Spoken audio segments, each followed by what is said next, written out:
Queridas irmãs, queridos irmãos, nos encontramos aqui todas as vezes com a finalidade de meditarmos a respeito dos dons da vida, muito mais do que com a pretensão ou o objetivo primordial de imaginarmos que os dons da vida são feitos de carne e de ossos, ainda que não possamos negar que o corpo carnal é um dos bens da vida mais importantes da nossa jornada, porque ele nos deixa fazer tudo mais.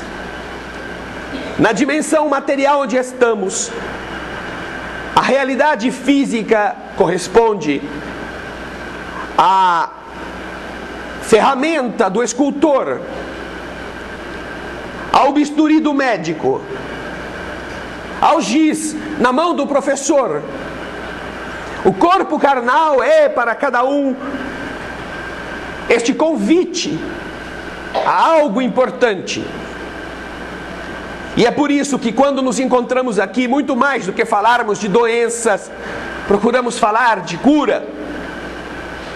E muito mais do que tratarmos de desajustes físicos, procuramos falar de equilíbrio do espírito. Certa vez,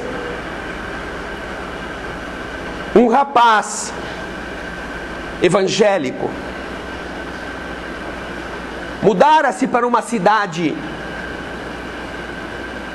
e nesta cidade procurara uma casa mais afastada, porque ele queria ter uma pequenina chácara onde ele pudesse morar, e também porque não tinha recursos abundantes para comprar uma casa no centro da cidade.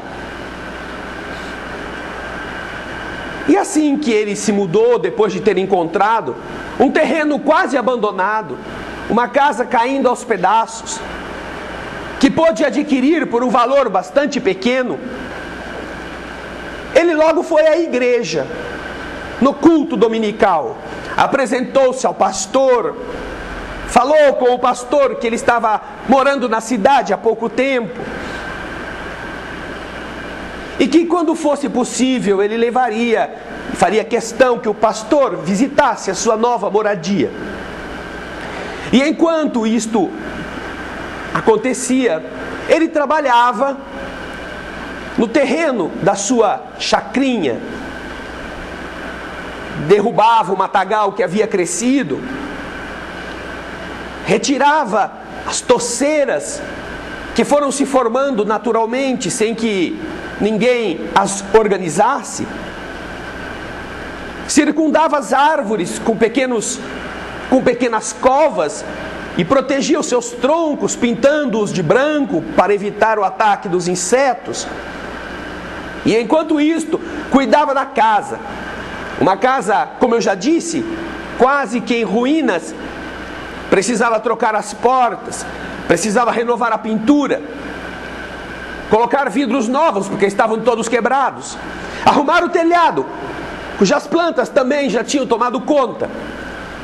E assim ele se esforçou por vários meses, suando ao calor do sol escaldante ou recebendo a chuva nas costas, sem abandonar o serviço. De tal maneira que 6 meses depois de ter se mudado para lá, aquela gleba de terra havia se transformado em quase um pedacinho do paraíso. Conseguiu cercar toda a propriedade, renovando as telas que tinham sido rompidas pelos malfeitores, pelos ladrões, organizando os jardins que agora, depois de bem cuidados, estavam florescendo. E então, quando viu que tanto por fora quanto por dentro a sua moradia estava de acordo com o grau de asseio e qualidade que ele gostaria que outros vissem, já que estava tudo pintado, os móveis arrumadinhos, não havia luxo, mas havia ordem harmonia, ele pensou consigo: vou chamar agora, no próximo fim de semana, o pastor para vir almoçar comigo. Então ele foi até a igreja durante a semana e falou com o seu líder religioso que no próximo domingo ele o esperaria em casa para o almoço, que ele trouxesse a sua família, se quisesse. Ele se sentiria muito honrado com a presença deste homem, que era uma boa criatura, era um homem que sabia amparar as dificuldades do seu rebanho. E ele então aceitou o convite. E quando chegou o domingo, o rapaz ficou esperando, preparou o almoço, arrumou a mesa, colocou florezinhas espalhadas pela casa em lugares que tornassem mais bonito o ambiente. Deu os últimos acertos para que não ficasse nada fora de lugar. Foi lá fora ver se estava tudo em ordem, regou as plantas para que aquele cheiro de terra molhada fosse um perfume agradável. E quando chegou o horário combinado, eis que aparece o carro do pastor da sua igreja. Ele então foi até lá, recebeu o pastor e queria que naturalmente o pastor, que era daquela cidade já há muitos anos, se sentisse agradado com a recepção. Então o pastor entrou, olhou para todos os lados. Nossa, como isso está diferente! Olha que plantas mais bonitas! Olha só esta árvore, já está dando flores. Eu passo sempre por aqui, e isso aqui para mim era um matagal. E assim o pastor foi elogiando, porque naturalmente tinha gostado do que tinha visto. Entrou na casa, viu a casa pintada, os móveis arrumadinhos, sentiu o cheiro do almoço. E quando ele sentiu o odor da comida, naturalmente então ele falou assim: ai, mas olha, que coisa boa que é esta chácara. Olha, eu quero te dar os parabéns, porque Deus e você fizeram um excelente trabalho aqui. Aí o homem coçou a cabeça, olhou bem para o pastor e falou: é verdade, meu pastor, mas o senhor precisava ter visto quando Deus tomava conta disso sozinho, como é que a coisa estava. Deus e eu, mas quando Deus tomava conta disso sozinho, o negócio estava uma tragédia. E nós olhamos a nossa vida, lembrando destas peculiaridades. Estamos sempre procurando alguém que cuide de nós como se fôssemos bebês, crianças. Alguém que nos dê de comer na hora que temos fome, alguém que troque a nossa roupa quando ela está suja, alguém que nos proteja das quedas, alguém que cure nossas feridas, que passe mercúrio cromo, porque metiolate arde, mercúrio não. E quando você se machuca, ai meu Deus, o pior não é o machucado, o pior é o metiolate que vem depois. E a gente nunca gosta, porque ele vai arder, mas ele vai te ajudar a curar o machucado. Essa realidade da vida, que nós procuramos transformá-la em um processo de dependência constante da divindade, realmente não corresponde aos planos divinos para cada um dos seus filhos. Está equivocado aquele que pensa que Deus nos criou e nos deu inteligência, mas não nos deu espaço. Quantos de nós reclamamos com as pessoas com quem convivemos que queremos ter o nosso espaço, que queremos fazer alguma coisa? E esse é o grande conflito em muitas famílias, quando os filhos e as filhas não conseguem ter, por parte dos seus pais, o respeito a certos ambientes, a certas iniciativas que lhes estão sempre proibidas, ou eles são sempre intimidados a não adotá-las, como se fossem eternas crianças. Muitos fogem de casa, muitos rompem a ligação que deveria ser harmônica, muitos precipitam a saída para a rua em busca de companhia de amigos que estão na mesma condição, insatisfeitos por não terem liberdade para fazer as coisas como eles quereriam fazê-la.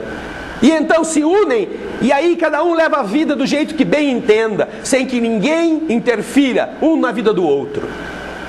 Nós imaginamos, entretanto, quando falamos das questões divinas, que Deus deveria continuar sendo aquela mãe opressora ou aquele pai ditador que quer resolver tudo para nós. Porque é tão difícil a gente ter que dar conta. É tão complicado nós termos que superar certos obstáculos. Mas, como a história do pastor e deste moço, nós precisamos nos lembrar que Deus nos criou, nos deu inteligência, permitiu que chegássemos ao nível do ser inteligente e nos deu espaço. Deus nos dá condições para que nós façamos a nossa parte, para que nós desenvolvamos todos os recursos que a vida nos concede. Já imaginou você estudar para ser médico e depois de formar não ter a quem atender porque não existem doentes? Já pensou você ser professor e tirar o seu diploma e querer dar aula, mas não ter a ninguém para ensinar porque não há ninguém que precise ser ensinado? Ou você ser cozinheira e saber, aprimorando-se todos os pratos, ser a melhor cozinheira da cidade e não ter ninguém que tenha fome? São coisas que são destituídas de sentido na sua origem, porque não há outro significado para a nossa existência senão a de nos prepararmos para fazer coisas, para atuar junto daqueles que não tiveram a mesma felicidade que nós, não tiveram a mesma possibilidade que nós, não tiveram a inteligência que pode ser trabalhada em um ângulo ou em outro, aquela que nós pudemos trabalhar. Então, não podemos imaginar que Deus tenha cometido esse equívoco de nos dar a inteligência e colocar cada filho no mundo para não fazer nada, para obstacular a sua atitude, para que essa inteligência nunca florescesse, nunca conquistasse a si própria, nem fosse capaz de transformar as coisas à sua volta. Ao entendermos a grandeza divina,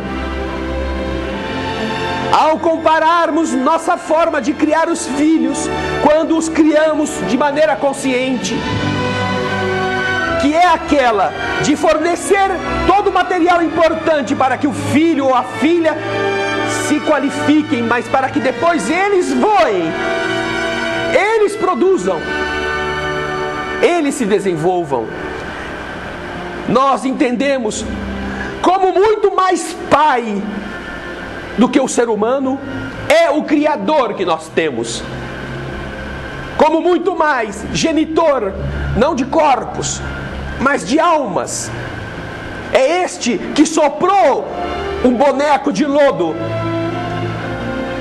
que havia esculpido com as suas mãos na perfeição da matéria terrena, mas enquanto esculpia, o boneco era boneco.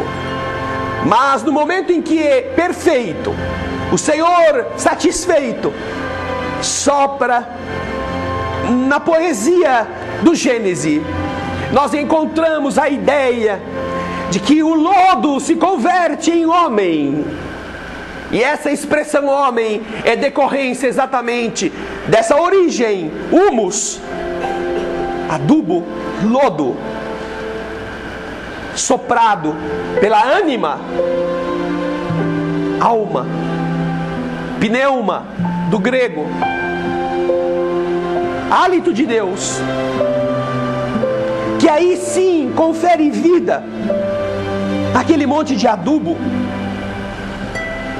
que até então não era um homem, era um boneco. Mas para quê? Para que ele crescesse, para que ele não ficasse na dependência infinita e indefinida da sua origem.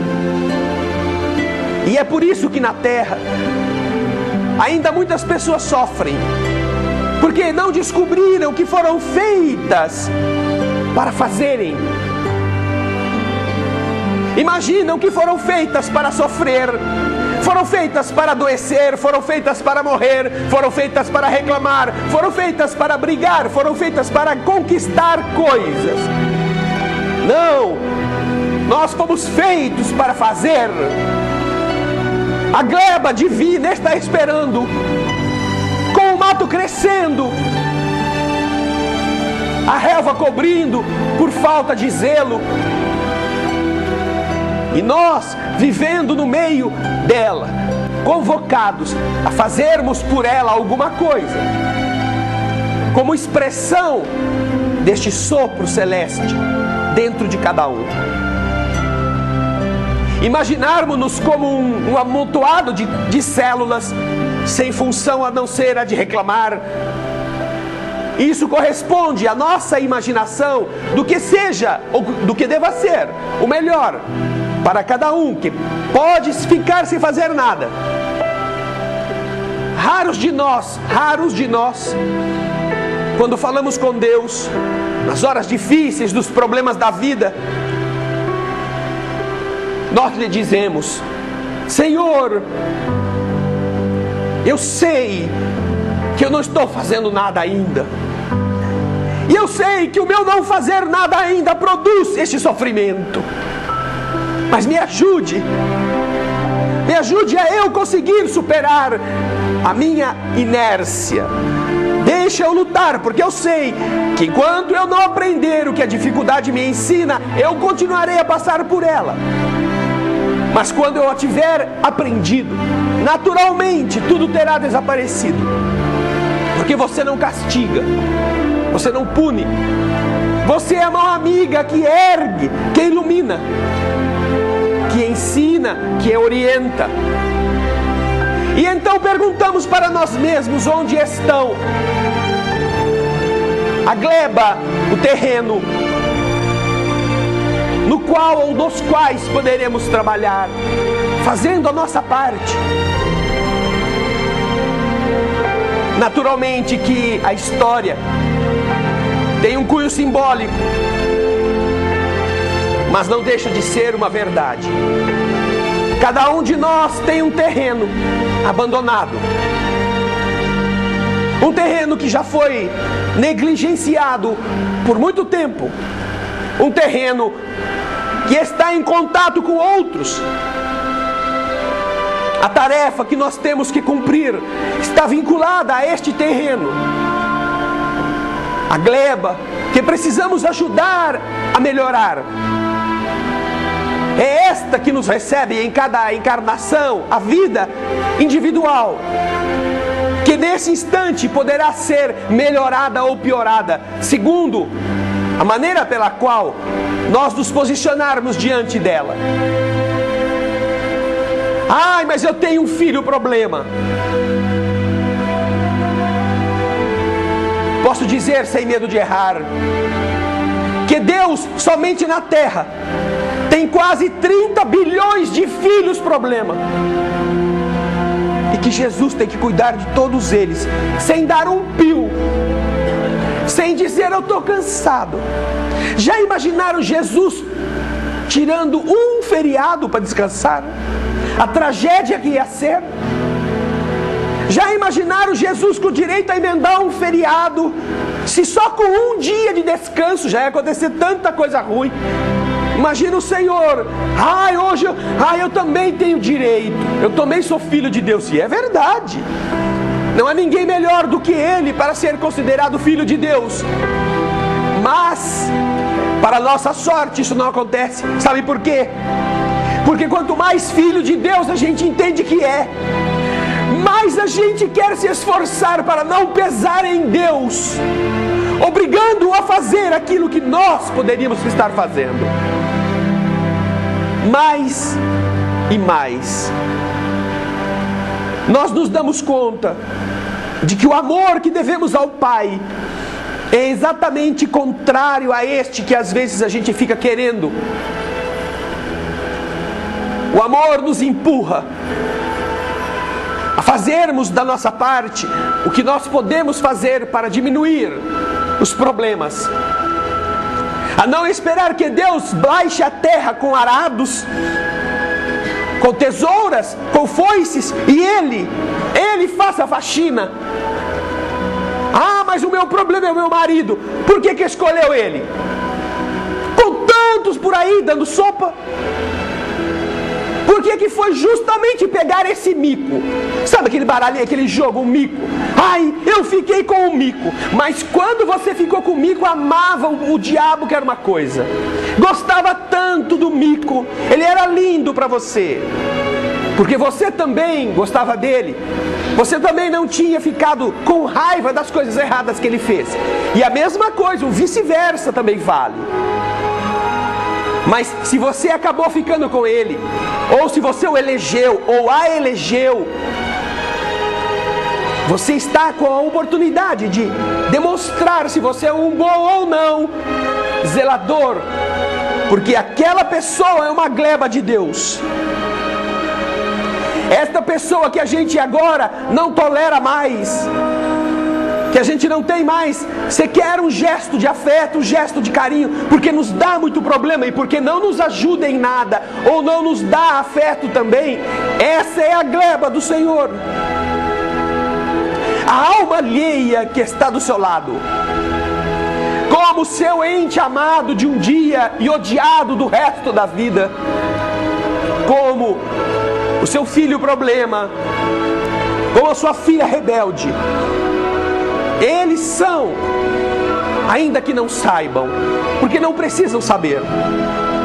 A terra não sabe que o mato cresceu, que as formigas estão sobre ela, que as árvores estão sendo atacadas. A terra não sabe disso. Quem sabe é o dono da terra, que está cuidando dela para transformá-la. E então, olhando estas dificuldades que estão no nosso caminho, fustigando a gente, nós descobrimos duas coisas. A primeira é que o Senhor não nos expulsou da gleba. Ainda que a gente pense e não vê a hora de vender aquele terreno. E alguns vão fazendo isso no fórum, vão entregando para qualquer outra. Pelo amor de Deus, tira esse traste da minha vida. Deus nos coloca do lado da pessoa com a qual nós podemos demonstrar que somos um bom, um devotado, um digno construtor, um ajudante do Criador. Vai chegar o dia verdadeiramente que ele irá embora, ou que ela irá partir, ou que nós iremos. Até este dia, nos esforcemos para que possamos entregar ou devolver com menos mato, com menos avarias. Se alguns frutos daquela árvore puderem produzir, que alegria chegarmos ao Senhor dizendo: Senhor, vem na minha casa, vem conhecer a minha família, vem ver a minha vida. Do mesmo jeito que o rapaz foi pedir ao pastor: Senhor, entra aqui. Entra, porque eu te quero mostrar como as coisas estão melhores. Não estão perfeitas, não estão puras, não ainda foi instalado o mundo feliz dentro do meu lar, mas está tão melhor do que estava, porque eu consegui me controlar. Veja, Senhor, não dependeu nem da sarça, não dependeu do espinheiral, não dependeu da saúva, não dependeu do sol, da chuva, dependeu de mim. Eu aprendi a fazer o que eu devia, na hora que eu devia, a ajudar como eu podia. Eu aprendi a aguentar o sol, a repetir toda manhã o mesmo trajeto. Eu aprendi a refazer quando errava. Eu aprendi a pedir desculpa. Eu aprendi a dizer que quero, a dizer que amo. Eu aprendi a melhorar-me enquanto tinha que trabalhar na gleba. A gleba também me trabalhava. Esta é a grande beleza e a grande magia da vida na construção do mundo novo. O mundo novo é a expressão dos homens que o habitam. E enquanto o mundo estiver velho, enquanto as coisas estiverem feias, enquanto o mundo não estiver nos fazendo feliz, isso significa que nós também não estamos fazendo o mundo feliz. Como agentes cuidadores, como jardineiros de Deus, ainda há muito o que fazer. E não quero aqui enaltecer ou reconhecer que só quando formos mártires, quando formos heróis, como salvadores de todas as coisas, que isso se dará. Não, porque às vezes não é o mundo todo que está mal, não é a humanidade que está aflita. Não, somos nós que não estamos em paz. É a nossa casa que está em guerra. São as pessoas com quem trabalhamos que não se entendem. Sou eu que não sou capaz de deixar passar um detalhe, que cheio de manias, cheio de detalhes, cheio de nozinhos, fico exigindo de todos, sem entender que os outros são diferentes do que eu sou. Quando nós entendemos que estamos no mundo para fazer alguma coisa, nós compreenderemos que esta alguma coisa está na dependência das outras coisas. E se o rapaz que conseguiu arregrar, que conseguiu corrigir, que conseguiu melhorar a sua gleba, num trabalho estafante de 6 meses, depois de ter feito tudo isso, parar e se sentar e nunca mais pegar na tesoura, em 3 meses tudo está perdido. O mato novamente cresce. Todas as estruturas vão se degenerando. E novamente, aquilo que foi feito parece que nunca foi feito. Atuarmos no mundo, fazendo a nossa parte, corresponde necessariamente a não fugirmos de nenhum testemunho. E quando digo testemunho, não estou me referindo àqueles atos assim grandiloquentes que as pessoas levantam e falam: ah, eu quero dar meu testemunho, que aconteceu isso comigo. Não, não é esse o testemunho. É o testemunho silencioso da sua perseverança, da sua persistência,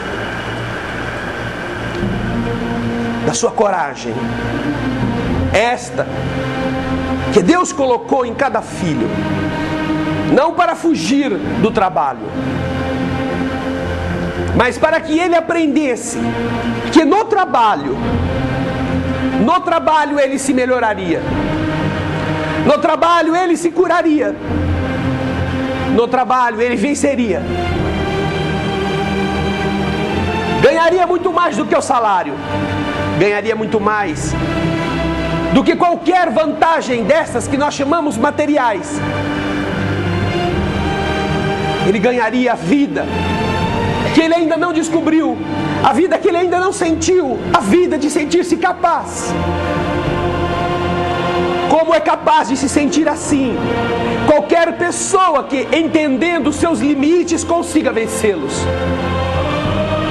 Qualquer um que tenha na impaciência a marca predominante e que na impulsividade é o primeiro a revidar, quando consegue se calar, porque aí o problema não está no outro, está nele. Quando consegue se calar, e ao invés de agredir, ao invés de xingar, e logo depois se arrepender, e aí ter dificuldade de pedir desculpa, porque nós somos assim, uma cascata de erros sobre erros, e de repente, quando já está tudo caído, a gente fala: bom, deixa quieto, que o tempo resolve. Se nós aprendermos a não projetarmos cascata abaixo, colocando problemas sobre problemas, atitudes intempestuosas sobre provocações, quando passar esse momento difícil, você vai dizer a você mesmo: ai, graças a Deus, eu consegui. E aí você vai dizer: graças a Deus e a mim, eu consegui. Eu me controlei, eu tive coragem, Eu não me deixei levar pela provocação, que é muito fácil a gente ser fisgado. Já notaram como os outros dirigem cada um de nós? Se alguém que você não tolera muito olha para você e fala assim: o que foi? Pronto, já é suficiente. O que foi que está me olhando aí? Qual que é? Basta que alguém, em uma discussãozinha, olhe para você e fale assim: igualzinha a sua mãe. Pronto. Aí você já levanta toda a geração dos defuntos da outra parte e faz uma exumação dos cadáveres lá mesmo. E aí vem as caveiras aparecendo assim do túmulo: o avô, o bisavô, o trisavô, o tetravô.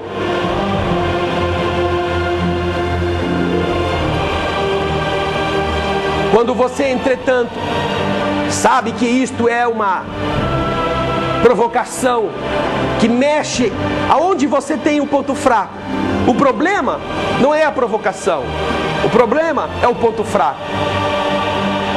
Aí está aquilo que Jesus chamava de tentação.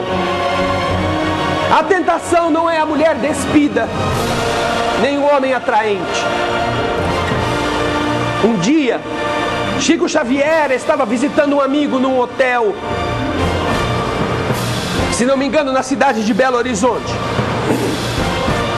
E estava subindo com o amigo para o apartamento, ou estava saindo do apartamento, eu não me lembro. Quando ele se defronta no corredor com uma mulher muito famosa naquele tempo, chamada Luz del Fuego. Alguns já ouviram falar, eu não vou pedir para levantar a mão para não denunciar a idade. Mas já ouviram falar nesse nome, não ouviram? Luz del Fuego. Essa moça era chamada assim porque ela tinha peculiaridade, um pouco diferente da época, que era de andar plenamente, totalmente despida por onde passava. Estava ali no hotel também hospedada. E quando o amigo e o Chico entram no corredor, quem que vem na direção deles? De vento a favor, Luz del Fuego. E então o Chico, o amigo, olham a moça inteiramente, como nasceu, como veio ao mundo.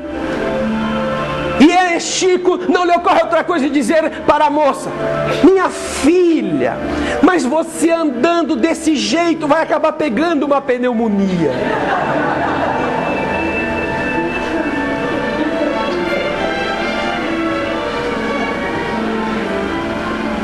E a moça respondeu: Chico, não se sabe se enaltecida ou indignada. Ela disse: Chico, você é o único homem que eu conheço que quando me vê, a primeira coisa que pensa é na minha saúde.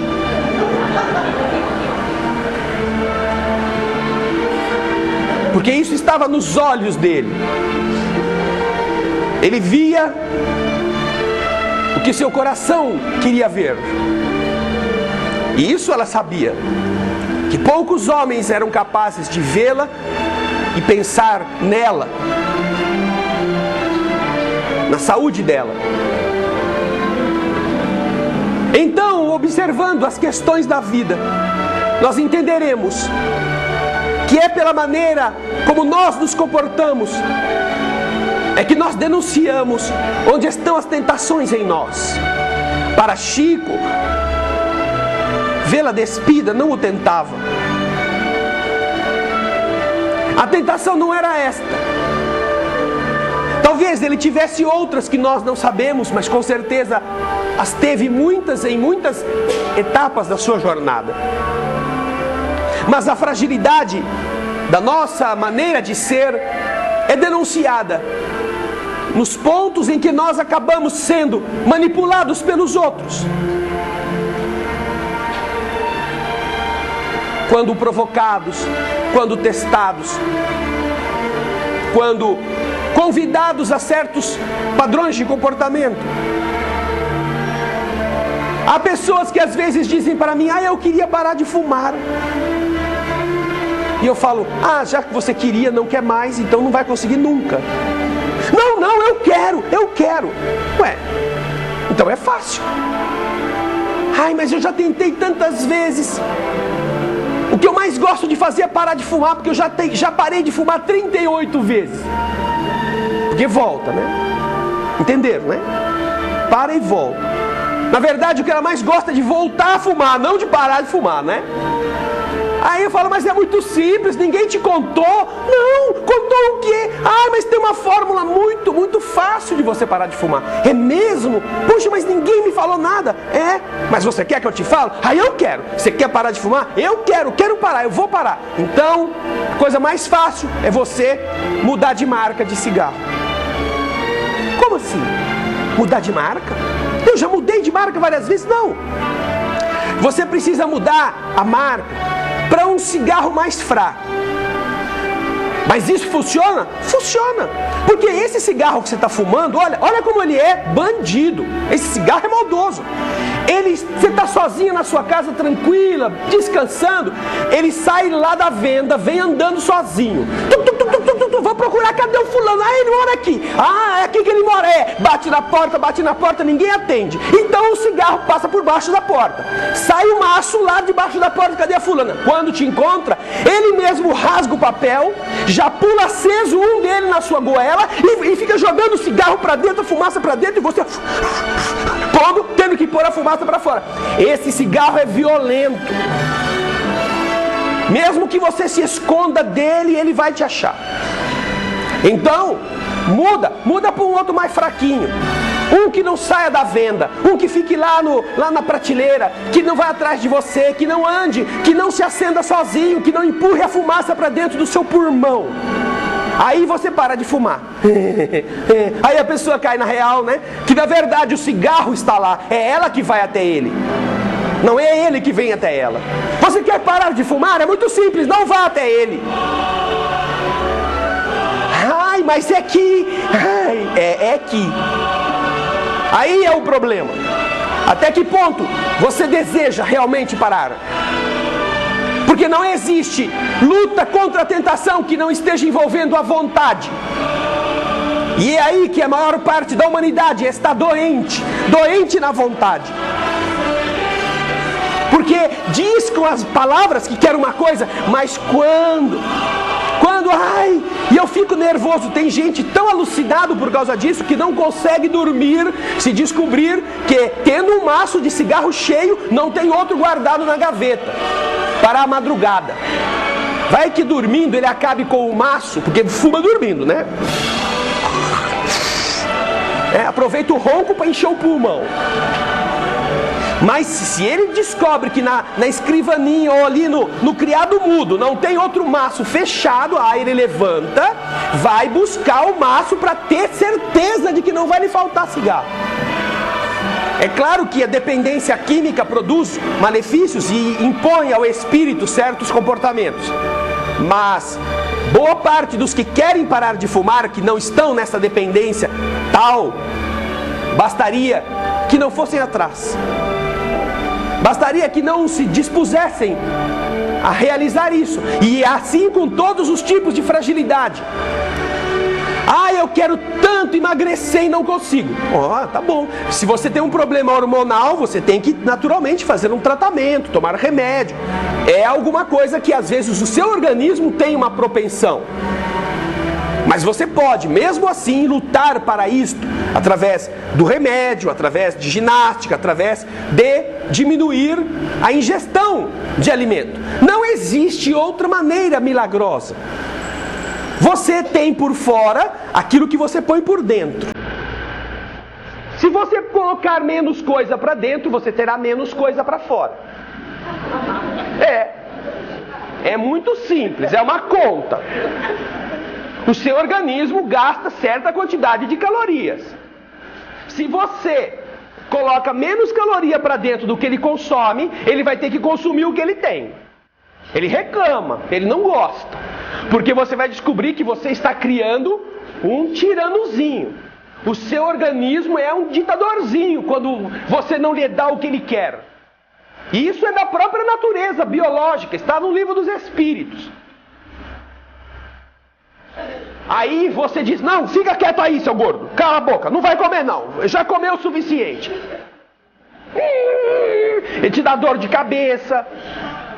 Você fica sonhando com um quindim voando na sua frente.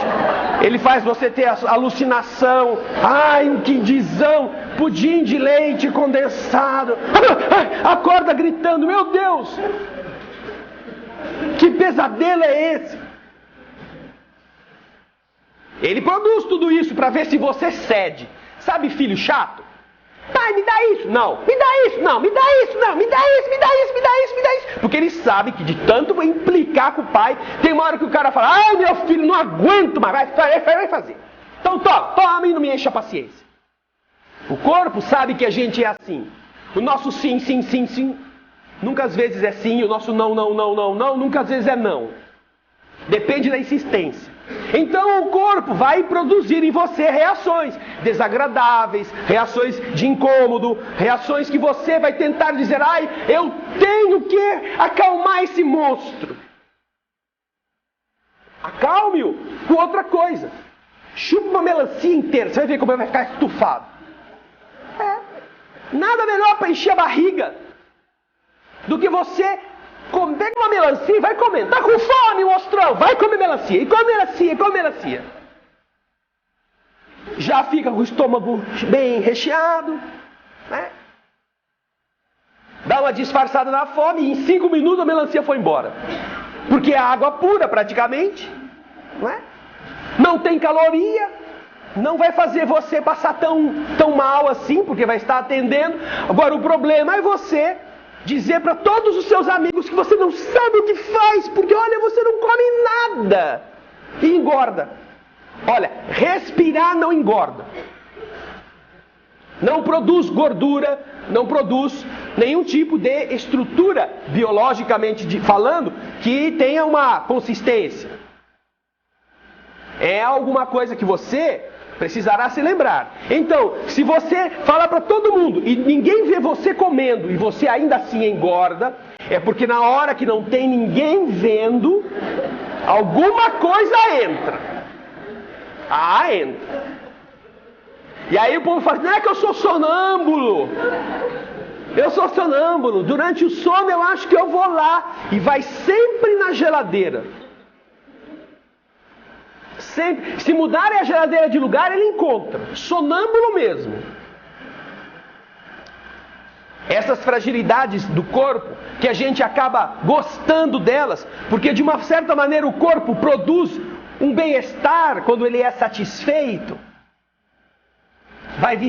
Vão viciando o ser humano.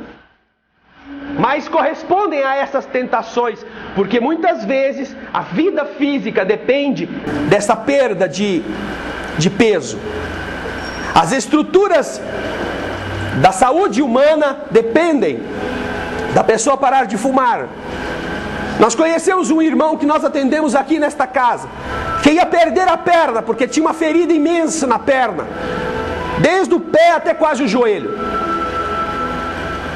Veio para cá porque nós ficamos sabendo que o serviço público da nossa cidade não tinha outra solução para o seu caso a não ser amputar a sua perna.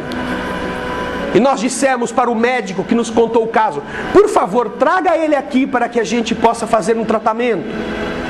E passamos a tratar da perna desse moço, que era uma ferida só. Da parte do meio da perna para o pé, não tinha carne praticamente que não estivesse aberta. Era tão delicado para ele que ele vivia pondo faixas e faixas, e aquilo produzia uma secreção que molhava o chão onde ele pisava. Mas isto para ele era necessário. Ele precisava aprender certas coisas. Então, além do tratamento que nós fazíamos com remédios e com curativos, nós começamos a lhe dar livros, a falar para ele sobre as coisas boas da vida. E ele começou a aprender, começou a gostar, começou a ler e começou a melhorar. Começou a melhorar muito. A perna dele quase que ficou inteira boa, mas ficava sempre 1 ou 2 buraquinhos ali, dizendo, eu estou aqui, eu estou vivo. E esse moço, apesar de todo o seu esforço, ainda fumava. Fumava. Como falar para ele não fumar? Como falar para uma pessoa que já está às portas de perder a perna que isso é um problema que pode piorar o seu estado? Falávamos, dizíamos, mas tratávamos dele com amor e carinho, como até hoje temos multiplicado pelo seu esforço no bem. Ele passou a ajudar as crianças onde ele morava com uma irmã. Passou a ajudar essas crianças da rua, que muitas vezes estavam expostas aos malfeitores. Levava os papeizinhos que pegava aqui e passava a entregar para todas as pessoas que ele encontrava no caminho. Esses papeizinhos, essas mensagens. Passava a dividir os livros que lia com os outros amigos que até então não tinham nenhuma orientação. Ele melhorou-se, porque a perna não era a pior doença. Era apenas o reflexo de uma doença mais grave que carregava na alma. Mas passaram-se 4 anos, praticamente. E nos 4 anos, a perna não fechou. E nós fazendo tratamentos, colocando remédios, dando remédios para ele tomar, fazendo curativos. E ele fazendo os curativos ao longo da semana. Um dia, sozinho, sem nenhum acidente, sozinho, a perna machucada, sofreu uma fratura do fêmur. Este osso aqui de cima, sozinho, ele estava sentado, deitado aliás, quando foi descruzar uma perna e pôr a outra em cima, o fêmur fez assim, trec. Foi internado. Fomos fazer uma visita para esse nosso irmão, junto com o médico, o ortopedista e uma irmã nossa que também tem mediunidade de vidência. Em pleno pronto-socorro da Unicamp, fizemos uma prece. Pedimos a Dr. Bezerra que o ajudasse mais um pouco, tanto a ele quanto a todos os que estavam ali, naquele lugar. E então, depois que fizemos a prece, que saímos de lá, essa moça disse que durante a prece havia visto o Dr. Bezerra. E Dr. Bezerra lhe havia falado que tinha acontecido isso com ele para ele parar de fumar. Olha só o que foi necessário. Nós falamos, poxa, mas não tinha uma outra técnica assim, menos traumática. 4 anos de tentativas.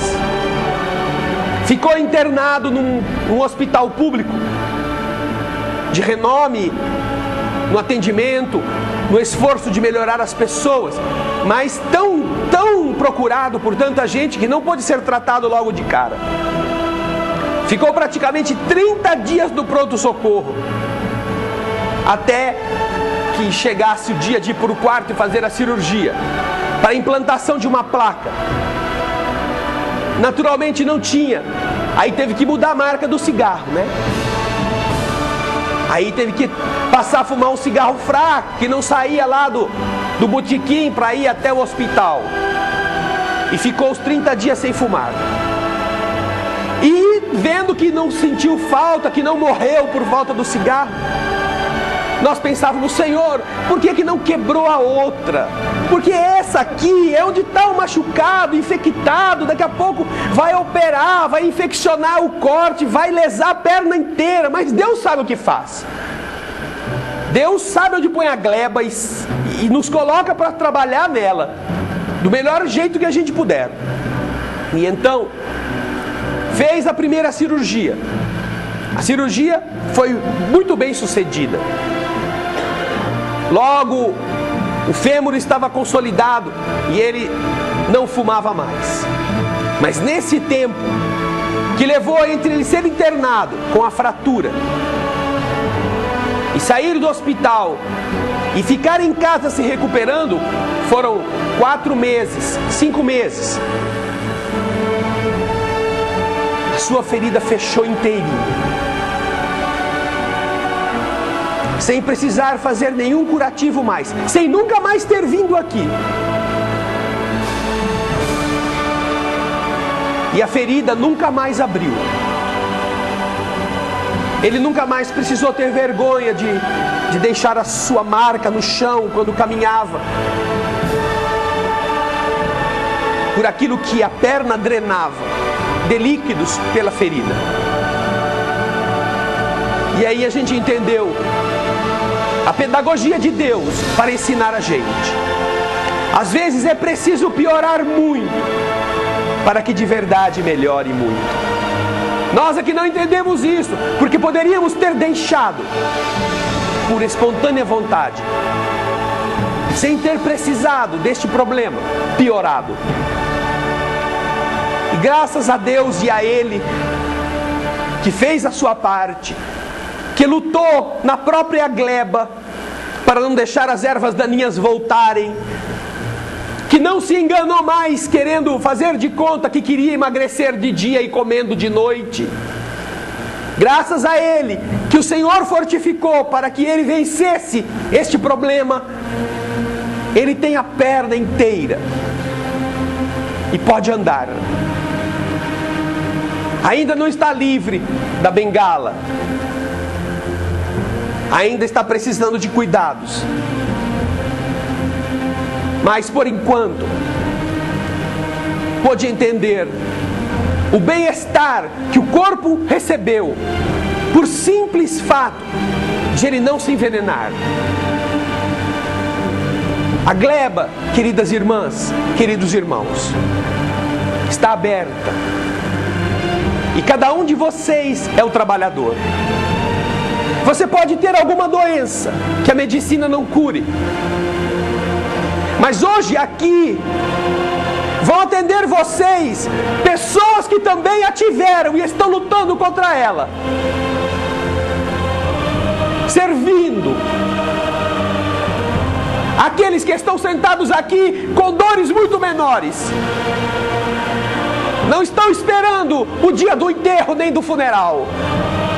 Estão na gleba, trabalhando no bem e com o bem, combatendo o mal. Não estão acusando Deus que não os curou, que diz que os ama e deixou que eles contraíssem doenças. Não, estão aqui por amor. Tiveram que operar, tiveram que fazer cirurgias e não desistiram, não desanimaram. Estão vivos, sendo úteis. Milagre maior do que este é difícil de encontrar. O milagre da gente desejar e da nossa atitude nos obedecer. Quero sarar? Sim, lute. Faça o que a medicina te ordena. Tome remédio na hora certa. Seja disciplinado no alimento. Organize sua vida, tenha mais tempo para que você possa fazer as coisas com calma.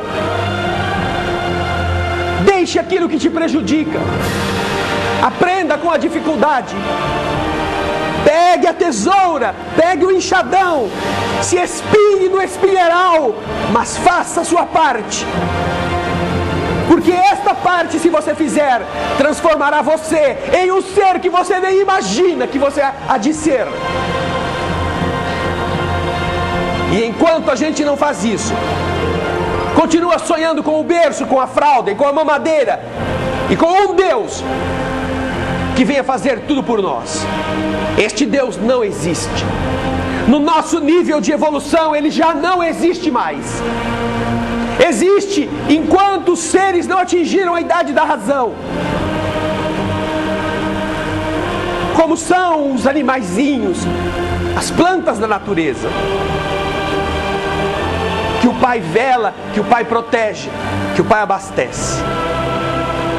Mas quando a gente é promovido, como agora estamos promovidos ao ser racional,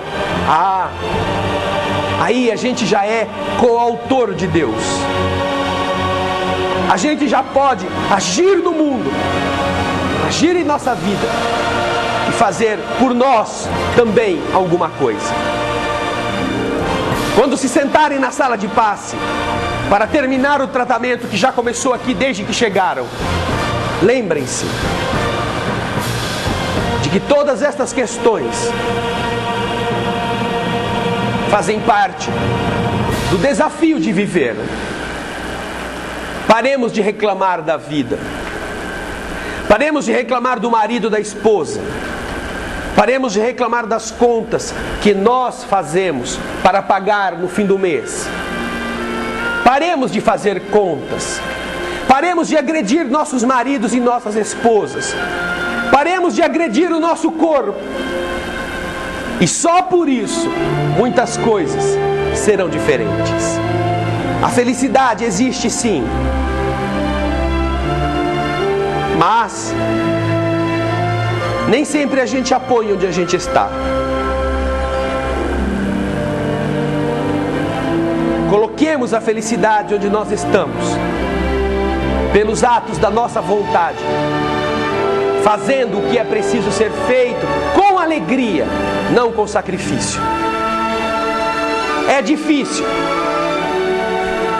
alguns podem pensar, mas que coisa melhor pode existir do que você vencer o que é difícil? Porque para vencer o que é fácil, qualquer um é capaz. Para ser esse vitorioso herói da vida, é que você foi criado. Um dia, não se esqueça, você vai ser um Jesus também. E neste dia, você já não vai mais sonhar com feriado. Você já não vai mais planejar férias. Porque você vai amar o Criador de tal maneira que você fará tudo o que você puder, como Jesus faz, para que outros descubram que eles também podem ser Jesuses iguais ao Cristo de Deus, que Ele tem feito com todos nós, tentando acordar a gente. Lembrem disto. Quando entrarem na sala de passe, permitam que o Senhor entre em vocês. E permitam que as suas mãos, a sua voz, a sua vida, seja a expressão desse Jesus verdadeiro e bom. Só assim é que a gente vai sarar de uma vez para sempre de todos os males que fisicamente ou espiritualmente a gente carrega conosco há muito tempo. Muita paz.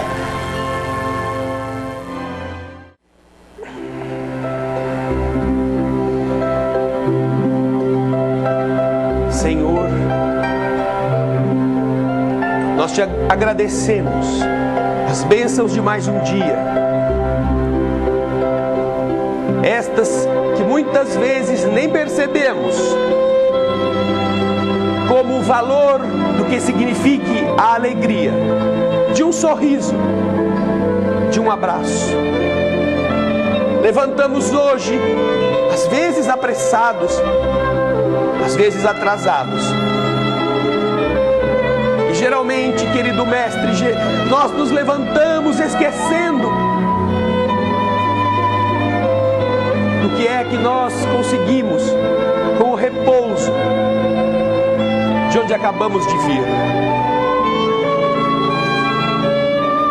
As células que se nutriram, que se reabasteceram, que encontraram na nossa atividade diminuída a paz necessária para tonificarem-se, repletando-se de nova vida.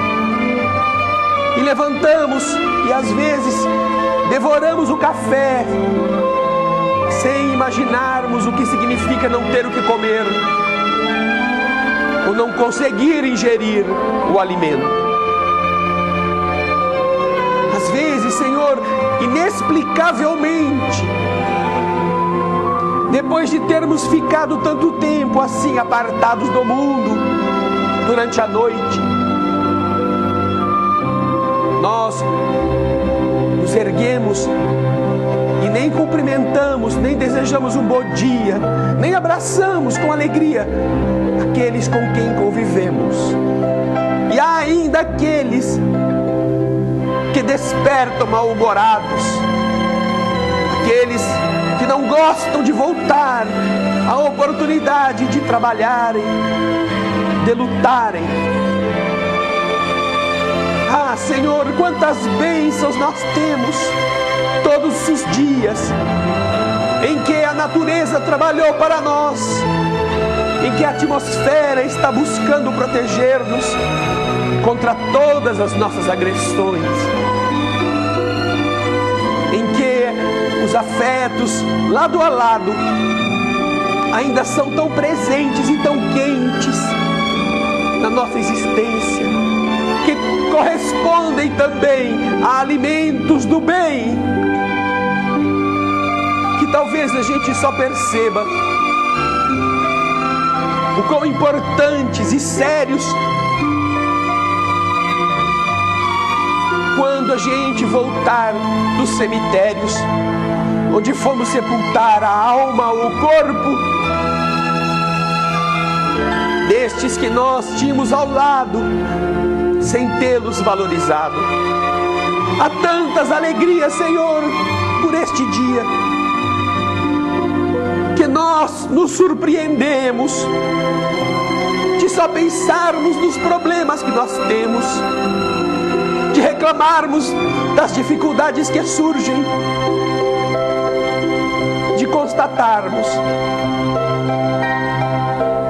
o que falta, esquecendo-nos do que já está agregado ao que somos. Ah, Senhor querido, como é bom entendermos que Deus, tudo que pode fazer, Ele se esforça para que a nossa existência tenha a continuidade necessária, dia a dia, hora a hora.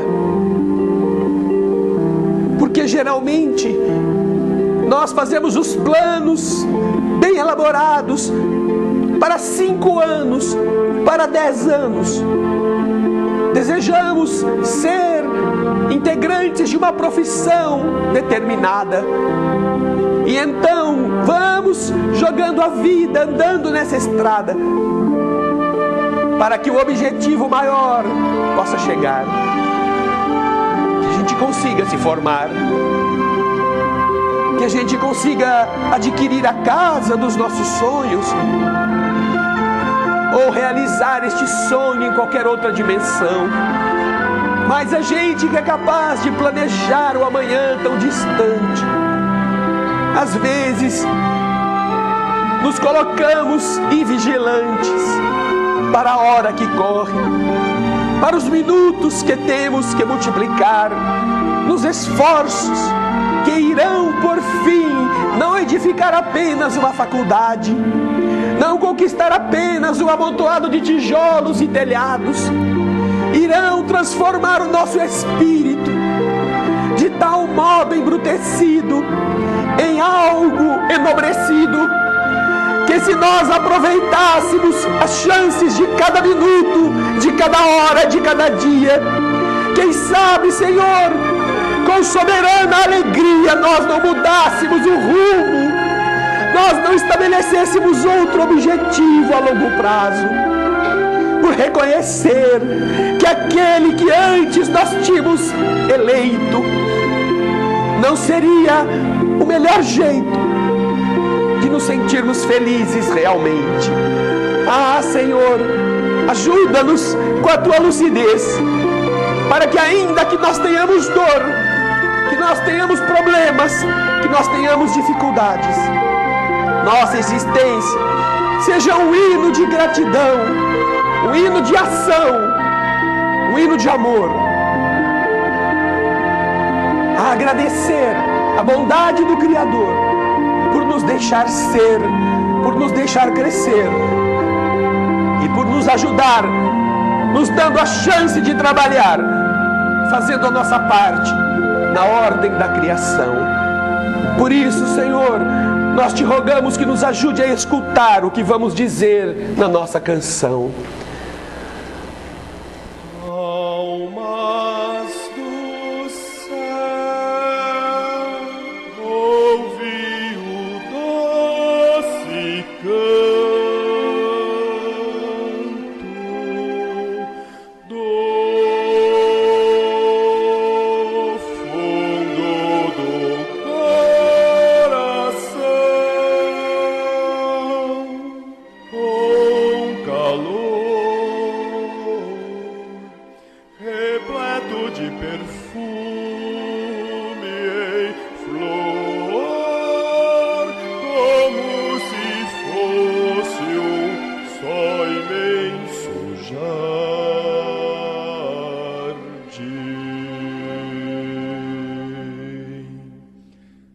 É a voz do bem que o Cristo tem para espalhar por toda a terra e fazê-la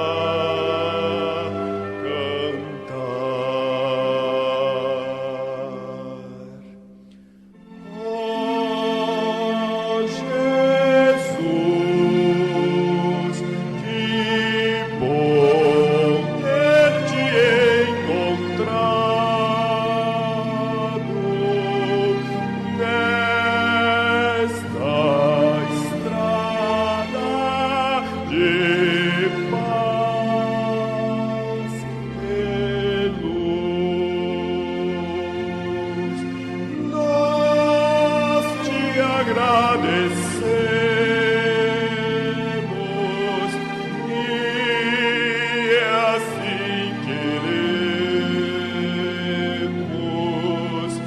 te espalhar, te dividir com quem não sabe sorrir, a quem ficou